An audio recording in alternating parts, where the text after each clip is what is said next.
এই যে মাস উজ্জাদর বা দামোদর বা কার্তিক ব্রত বা নিয়ম সেবা, এই মাসে ভগবান দামোদর ভক্তবৎসল নাম গ্রহণ করেছিলেন। ধ্যান দিয়ে শুনুন। দাম মানে রঞ্জু, রশি বা দড়ি, আর উদর মানে পেট। অর্থাৎ মা যশোদা এই দামোদর মাসেই বা এই নিয়ম সেবা মাসেই সচ্চিদানন্দ স্বয়ং ভগবান তার এই বাল্য লীলাতে তাকে বন্ধন করেছিলেন। অর্থাৎ এর সংকেত হলো এই মাসটা ভগবানকে বাধার মাস।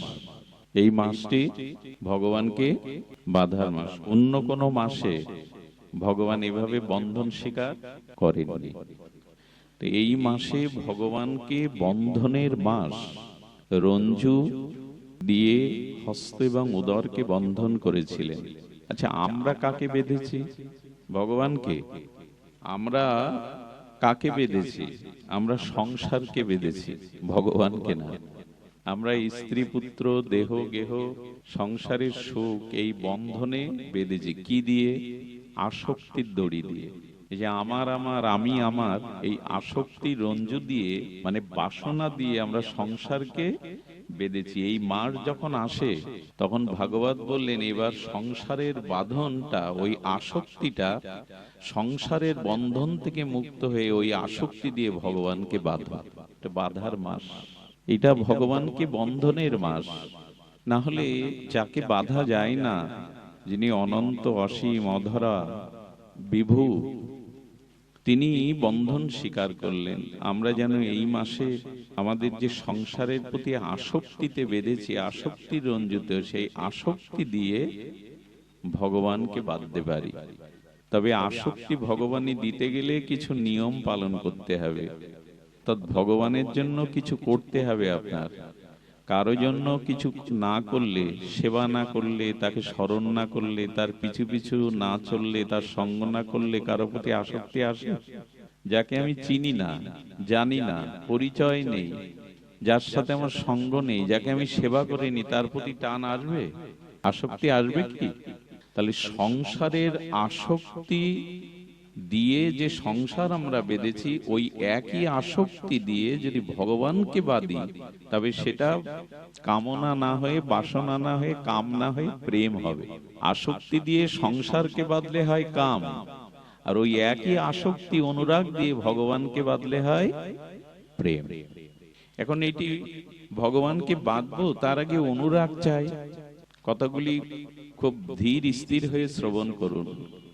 আগেই বলেছি, সম্বন্ধ না হলে, পরিচয় না হলে, কারো কথা চিন্তা স্মরণ না করলে, কারো সেবা না করলে তার প্রতি অনুরাগ বৃদ্ধি পাবে না।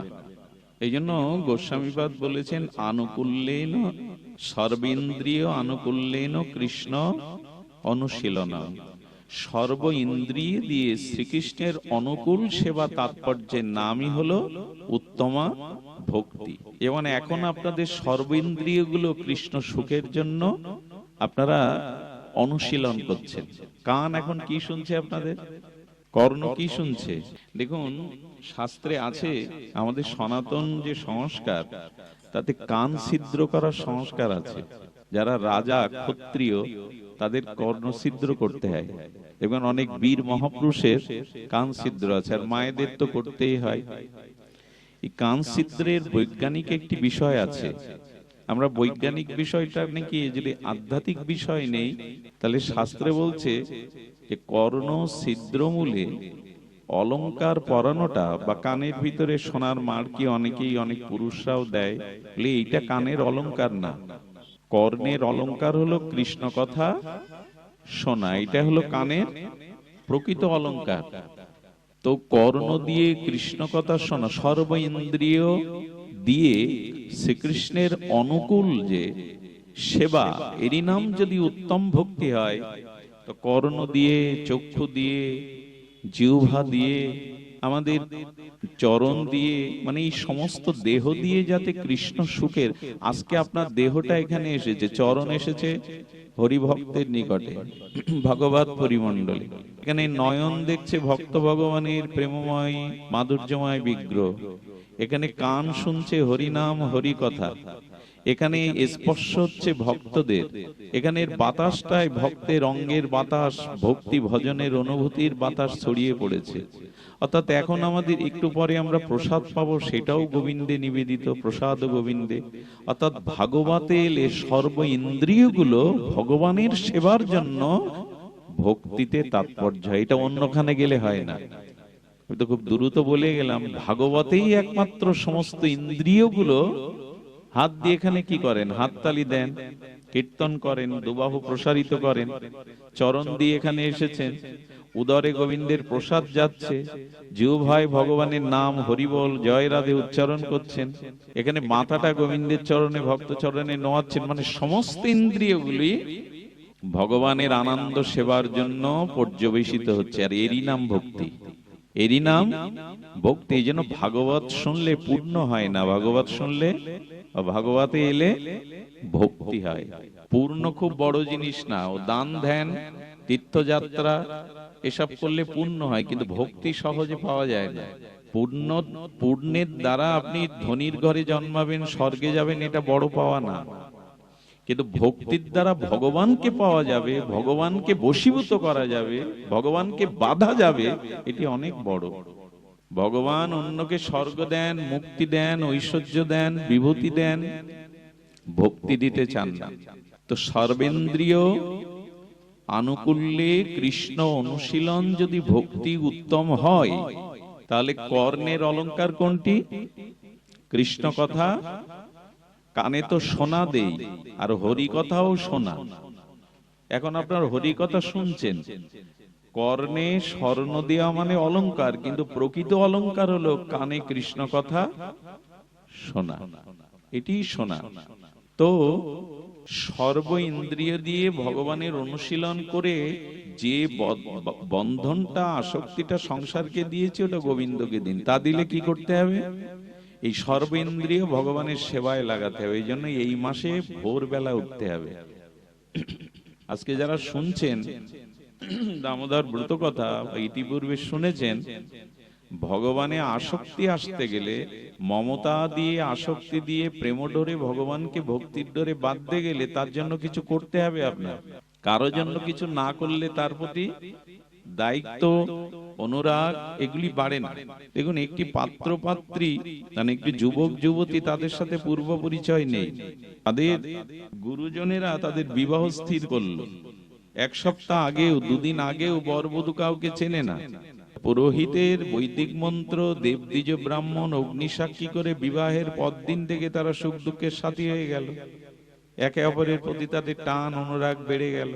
সম্বন্ধ হলো বলেই তো অনুরাগ বাড়লো, এর আগে কেউ কাউকে চিনত না। তেমনি এই মাসে ভগবানের জন্য যদি আপনি কিছু করেন, ভগবানের জন্য যদি এই মাসে আপনি ভজন করেন, তাহলে অনুরাগ বাড়বে। শুধু শুধু অনুরাগ কারো প্রতি বাড়ে না। কি করে বোঝায়? এই জন্য বললেন এই মাসে ব্রাহ্ম মুহূর্তে শয্যা ত্যাগ করতে হবে। কার সুখের জন্য? ভগবানের সুখের জন্য। কেন? যে মন্দিরে তিলক চর্চিত হয়ে গিয়ে যদি একটু মঙ্গল আরতি দেই না, এতে ভগবানের সুখ হবে। প্রদীপ জ্বালিয়ে প্রভাতে একটু ভগবানকে মঙ্গল আরতি দিলাম, এতে ভগবানের সুখ হলো, তাতে ভগবানের প্রতি অনুরাগ বৃদ্ধি হলো। এই করেই তো বাঁধবেন তাকে। ঘুমিয়ে থাকলে বাধা, ঘুমিয়ে থাকলে তার প্রতি টান বাড়বে না, ওটা শরীরের সুখ হবে। ভোরবেলার ঘুম এমনি সুখপ্রদ, ভোরবেলার ঘুমের মধ্যে একটা সুখ পাওয়া যায়। নিজ সুখ ত্যাগ করে যারা গোবিন্দ সুখের জন্য মঙ্গল আরতি দেখায়, তারাই তো বাঁধবে ভগবানকে। আমি বাঁধবো শুয়ে শুয়ে? এই বেলায় কেউ নেই। ভগবান তোমায় ভালোবাসি, ভগবান তুমি আমার সব মঙ্গল দেখো, কল্যাণ করো, অথচ তোমার সুখের ব্যবস্থা আমার কাছে নাই, এতে হবে না। তার জন্য সর্বেন্দ্রিয় কাজে লাগাতে হবে। সংসারের জন্য আপনি কত পরিশ্রম করেন দিন রাত, ওদের সুখে রাখার জন্য তো। স্ত্রী পুত্র সন্তান সংসারকে সুখে রাখার জন্য তো আপনার এত খাটাখাটনি পরিশ্রম। তো ভগবানের জন্য আপনি কতটা কাজে লাগাচ্ছেন শরীরকে? এইখানে আমরা মঙ্গল চাই, কল্যাণ চাই, দেখলে মাথা নত করি, কিন্তু তার জন্য কিছু করতে রাজি নয়, নিজের সুখ জলাঞ্জলি দিতে। এই মাসটা এই জন্য নিয়ম কেন? এই মাসটার এমন নিয়ম করো যাতে ভগবানকে বাঁধতে পারো। এই মাসেই ভগবান তোমার প্রেমের ডোরে যশোদাকে বাধা দিয়েছিলেন, তোমাকেও দেবেন। যে আমাকে ভালোবাসে, আমি যদি তার মনের মতো করে সেজে তার সামনে যাই, সে আনন্দ পায় না? যে যাকে ভালোবাসে, সন্তান হোক, প্রিয়া হোক, তার মনের তুমি আজ এই রঙের শাড়িটা পরো, ছেলেটাকে এই রঙের জামাটা পরাও, আমার কিছু পছন্দ আছে তো, সেই পছন্দের বস্তুগুলো যখন আমার প্রিয়জন ধারণ করে সামনে আসে তখন আমার সুখ হয় কিনা, হয় কিনা? সুখ হয়।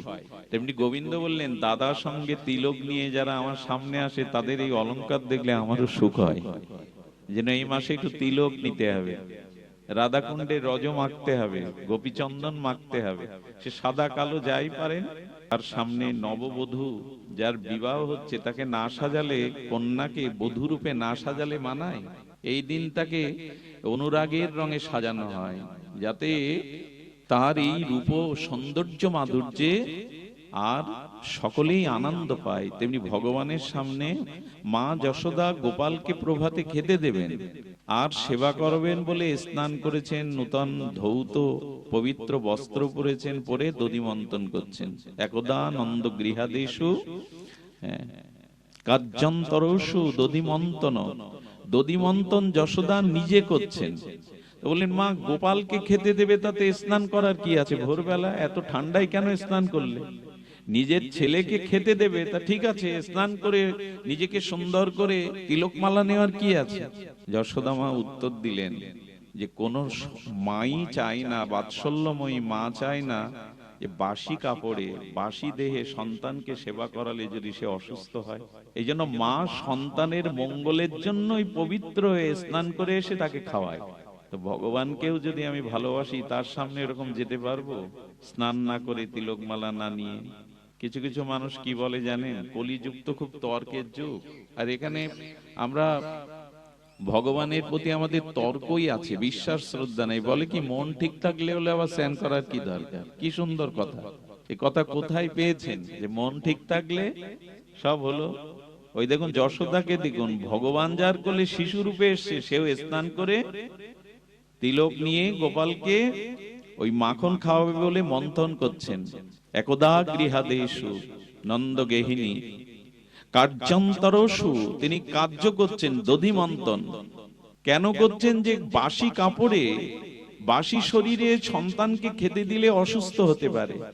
আর ভক্ত ভগবানের সামনে যাচ্ছে কি করে? স্নান করে। মন ঠিক থাকলে হলো। কি বলছেন? মন কি আমরা জানি এক সেকেন্ডে মন এই পৃথিবীটা 14 বার মানে 14 বার ঘুরে আসতে পারে? সেই মন নিয়ন্ত্রণ করা আপনার আমার পক্ষে সম্ভব না।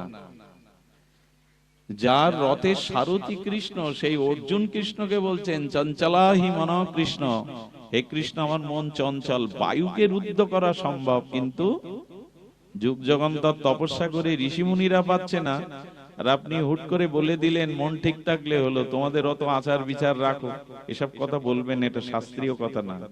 মন ঠিক অত সহজে হয় না। অনেক জন্মের আমাদের অভ্যাস, কুসংস্কার আমার মনের মধ্যে স্বভাব রূপে রয়েছে। এই জন্য ভগবানের সামনে পবিত্র, বাইরে থেকে কোথাও এসে মন্দিরে ঢুকতে গেলে পাটা ধুয়ে ঢুকতে হয়, হাতটা আসমন করে তবে ভগবানকে প্রণাম। কোন একটা বস্তু ছুঁয়েছি, তাই না? এই হাতটা একটু বলে এত সূচি কেন? বৈষ্ণবদের বলে এটা প্রয়োজন, হাতটা আসমন করে ভগবানকে প্রণাম করুন। সুধীজন, এই জন্য প্রভাতে উঠতে হবে। এই মাসে ভগবানকে বাঁধবেন তো প্রেমে, রঞ্জু দিয়ে না, প্রেমে বাঁধতে গেলে আপনাকে ভগবানের জন্য কিছু করতে হবে। তার প্রথম ক্রিয়াটা কি? প্রাতঃ স্নান। একটু ভগবানকে মঙ্গল প্রদীপ জ্বালিয়ে তার সুখবিধানের জন্য একটু আরতি দেখাতে হবে। এই মাসের দ্বিতীয় কর্তব্য হলো যে ভগবানকে একটু দিয়ে পেতে হবে। ওই যে এই মাসেই তো তিনি বাধা পড়েছিলেন, আপনিও বাঁধবেন। এই জন্য ভগবানকে কিছু দিয়ে পান। একটা অনুরোধ করি, ব্রত করার দরকার নাই, কিন্তু এই মাসে আমিষ পাবেন না। আপনি কিন্তু পতন ঠেকাতে পারবেন না, নিজের স্খলন ঠেকাতে পারবেন না। আপনি আমি শাস্ত্র সিদ্ধান্তকে লঙ্ঘন করার ক্ষমতা রাখি। শাস্ত্র আমি মানলাম না, তাতে কি হলো?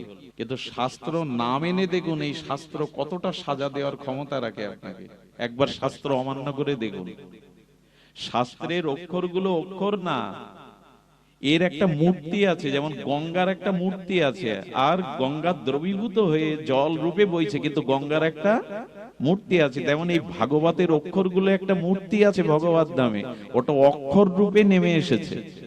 এই জন্য শাস্ত্র লঙ্ঘন করলে তার পরিণাম কখনো ভালো হয় না। শাস্ত্র কি বলেছেন? অব্রতেন ক্ষিপদ্যস্তু যথা দামোদরং মাসং প্রিয়ং তির্যকজনী মাবপ্রান্তি সর্বধর্ম বহিষ্কৃত।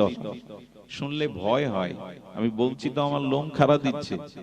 শাস্ত্র বলছে এই দামোদর মাসে, নিয়ম সেবা মাসে, যারা বিনা নিয়মে বিনা ভজনে এই ব্রতকে উপেক্ষা করবে, অব্রতেন ক্ষিপদ্যস্তু, যারা এই মাসে ব্রত বা নিয়ম বা ভজন ব্যতীত অতিবাহিত করবে, ঘোর প্রত্যয় তাকে বলছেন সে আর মনুষ্য জন্ম পাওয়ার ভাগ্য পাবে না, তির্যক জনিতে জন্ম নিতে হবে তাকে। বলছেন ভয় দেখাচ্ছে শাস্ত্র, আপনাকে বাঁচাচ্ছে, ভয় দেখাচ্ছে না। আপনাকে বাঁচানোর জন্য এই গীতা ভাগবত প্রকাশ হয়েছে। এগুলো প্রেজে ছাপানো গল্পের বইয়ের উপন্যাস না, সাক্ষাৎ ভগবান অক্ষর রূপে এই গীতা ভাগবতের মধ্যে এসে বলছেন এই মাসে বিনা নিয়মে বিনা ভজনকে অতিবাহিত করো না, ঘোর প্রত্যয় হবে, সর্বনাশ হয়ে যাবে, তির্যকজনী মাবপ্রান্তি, হীন হিংস্র জীব জন্তুতে জন্মাতে হবে। যদি এই মাসে নিয়ম কিছুটা না পালন করো, সম্পূর্ণ পারা সম্ভব না হলে শরীর অসুস্থ থাকতে পারে, রোগ শোক থাকতে পারে, সমস্যা থাকতে পারে, কিন্তু বিনা নিয়মে এই মাস অতিবাহিত করা যাবে না, কিছু অন্তত আপনাকে পালন করতে হবে। আর কি বলেছেন? ভয় হওয়ার কথা, ভয় হলে ভালো। সর্বধর্ম বহিষ্কৃত হয়, যিনি এই মাসে বিনা নিয়মে বিনা ভজনে অতিবাহিত করবেন তিনি অনন্ত জন্মে তার যত ধর্ম থেকে বহিষ্কৃত হয়ে যাবেন, সমস্ত ধর্ম থেকে তাকে বহিষ্কার করবে ভগবান। বহিষ্কৃত হ। পৃথিবীতে সব ধর্মের মধ্যে, সব মতের মধ্যেই ব্রত আছে, জাতি ধর্ম বর্ণ নির্বিশেষে সব জাতির মধ্যেই ব্রত আছে, সব জাতির মধ্যেই ব্রত আছে। পার্শ্ববর্তী যাদের ধর্ম আছে না, ওদেরও এক মাস এই ব্রত আছে, ওরা ওদের মতো করে সেই ব্রত করেন। সব জাতির মধ্যেই, বলে সর্বধর্ম বর্ণ নির্বিশেষে এই ব্রতের বিধান। সুধীজন, এই জন্য বিনা নিয়মে কাটাবেন না। তো কি বলেছেন? যথা দামোদর ভক্তবৎসল বিদিত জনা তাসাহং তাদিসং মাসং স্বল্পমা পুরকারক। স্কন্দ পুরাণে বলছেন যে দেখুন, ভগবান যেমন ভক্তবৎসল, এই মাসে মা যশোদার প্রেমডোরে বন্ধন স্বীকার করেছিলেন, তেমন ভগবানের ন্যায় এই দামোদর মাসটিও ভক্তবৎসল।